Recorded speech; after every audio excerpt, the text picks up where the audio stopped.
Hey everybody, Who's Your Jedi here with another review for you. This time I'm talking episode 3 of season 2 of Riverdale, The Watcher in the Woods. And all in all, I thought this was a really solid episode. I really enjoyed it quite a bit. We get a little bit more, we come to understand a little bit more what's going on with Black Hood. We get to see Hiram fleshed out a little bit more, and a lot of things and we definitely get to see Kevin fleshed out a lot more, and just a lot of things take a step forward. So let's kind of get into what's going on with Kevin, because I think this is a super important episode for him. Honestly, this is probably this episode has single-handedly fleshed out Kevin more than basically the entire first season.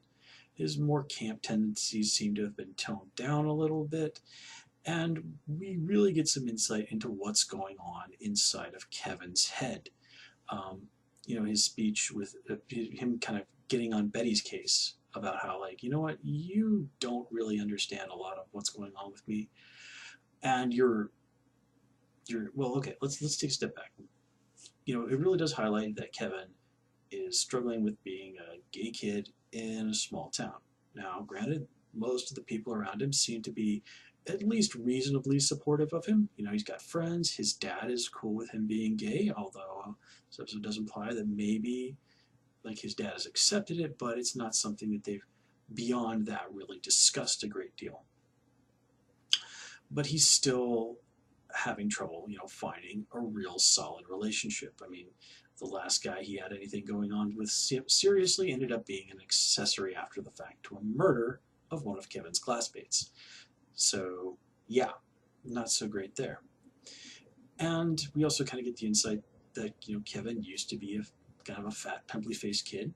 I guess puberty has cleared that up, but coming from a situation like that, understandably, that he might have some bad memories and some insecurity. And I really like that speech he gives where it's just can you understand why I wouldn't want to find some level of connection, of acceptance, even if it's just for a minute or two out in the woods with some person I don't even know? I mean, it's a human desire to find that kind of connection.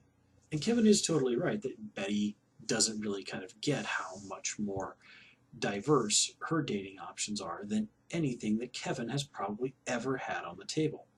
And this episode does serve as a nice example that in conflict between characters, what you really want to do to make the story good is have both characters in a way be right.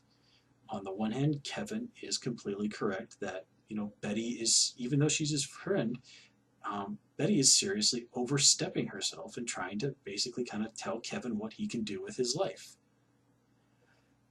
Which, of course, she does not have any right to do. On the other hand, Betty is doing this purely out of concern for Kevin's safety.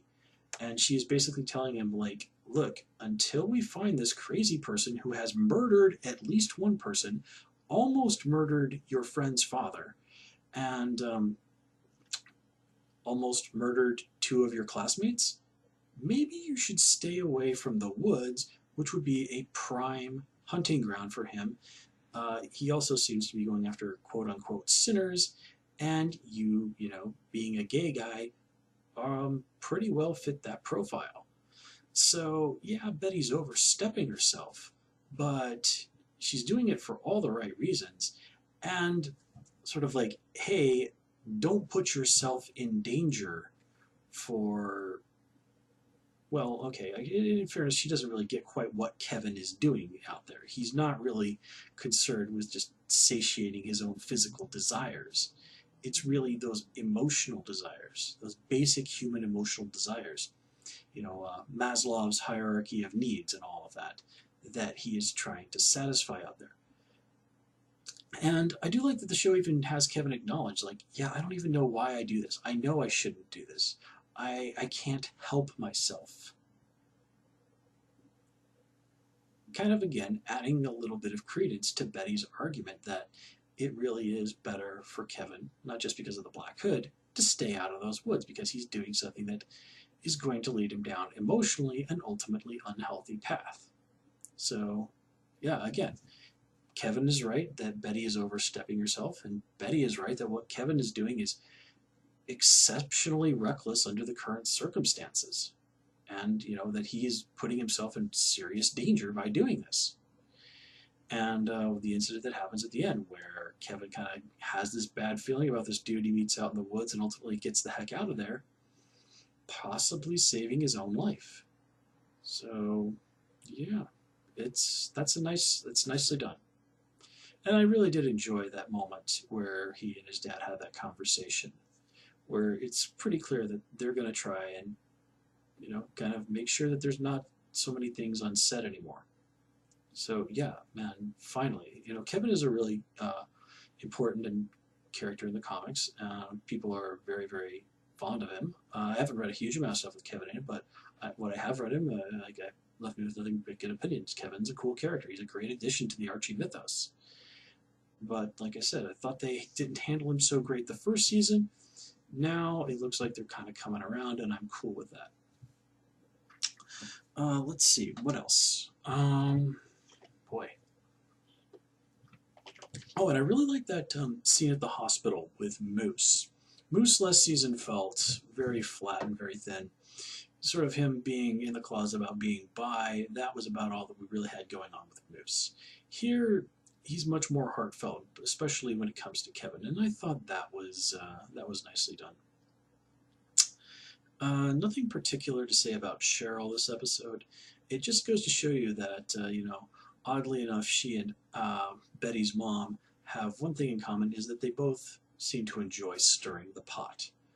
Although in the case of Betty's mom, publishing the Black Hood's manifesto ultimately drives her daughter out of town, with Polly making the very reasonable case that, oh yeah, I'm pregnant by my cousin. Yeah, that's the kind of thing that would probably get you on the Black Hood's list. So, yeah. And points to Betty's dad for actually saying okay, let's calm down and at least try and talk about this. Good to see some adults being rational.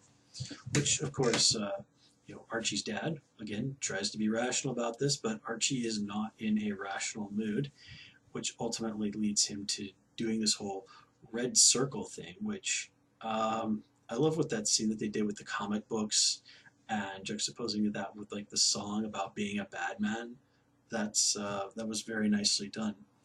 The only real problem I had with all of that as it went forward was, in the end, when they make that video, Archie has all of his buddies, from the football team, standing behind him, wearing these funny red masks, and some of them have no shirt on, and it's just sort of this doesn't look like some kind of anti-serial killer group. This looks like something from some super creepy porno.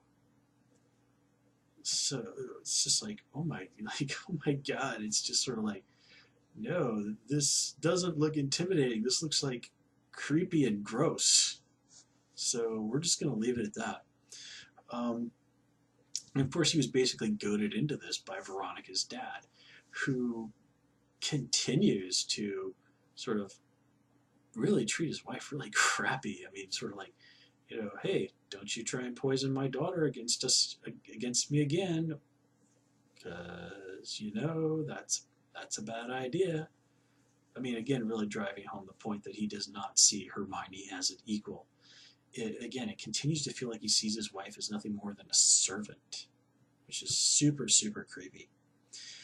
And Veronica's mom is no angel either. I mean, she very clearly gets off on basically driving her point home with Veronica in the worst possible way. I mean, your parents kind of joking around and messing with you a little bit in a good-natured way is fine. But, your parents deliberately getting off on, I warned you, didn't I? That's not cool at all.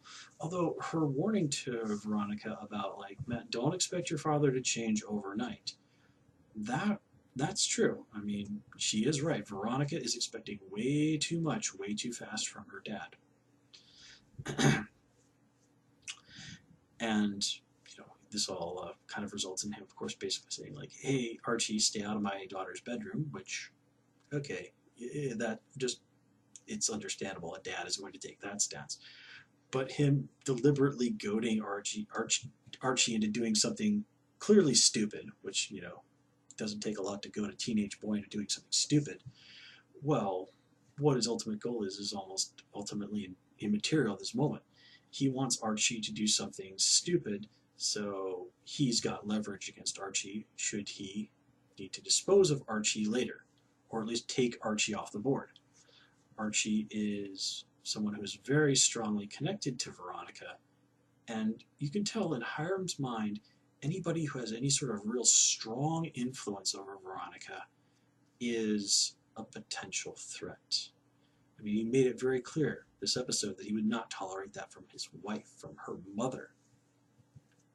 So, from some punk small town kid, oh no, Hiram Lodge is not going to take that. And it just kind of goes to sort of drive home my idea with Hiram that he sees Veronica as an extension of himself. Veronica is just a puppet that's supposed to dance on his strings.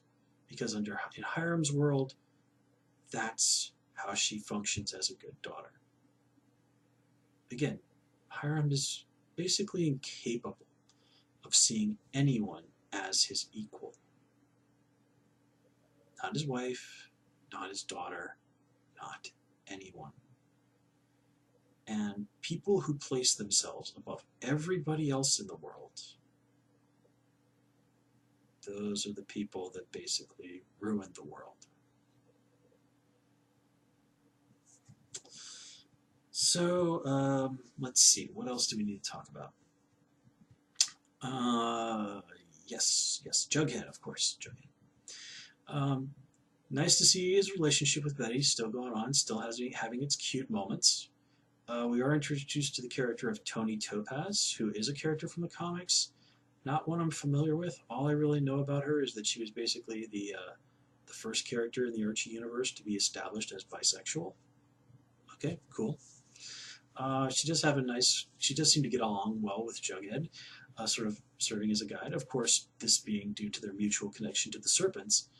And I do like how Jughead basically kind of tries to go in there and play things sort of like you did at Riverdale. It's like, man, I'm just going to go in here, keep my head down, and just kind of stay out of everybody else's business, and I'll be fine. Well, clearly, a school where students are blatantly doing drugs in the hall, that ain't going to fly. Which does seem to fly in the face of the last time we saw Jughead at Southside, where some toughs came over and looked like they were getting ready to hassle him, and Jug seemed to have quickly gotten along with them. But, okay, whatever. And I do like how it is sort of the Serpents do rightly get on Jughead's case about being a fair weather friend. It's like, oh, you're cool with the Serpents when you need something, but when you're done with us, suddenly we're no longer worth your time. And they even say, like, man, here at this school, you're going to want somebody who's there to watch your back, because you're the son of F.P. Jones, and that puts a target on your back here. And ultimately, that does prove to be the case. Jughead is forced to eat some serious crow and realize that, him being able to distance himself from the Serpents is not going to be as easy as he thought.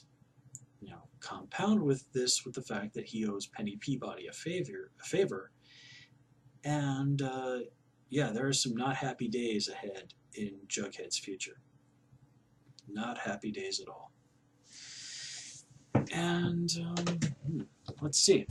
I think that covers everything I had to say this episode. So guys, I'm going to call it here. As always, please comment, rate, subscribe.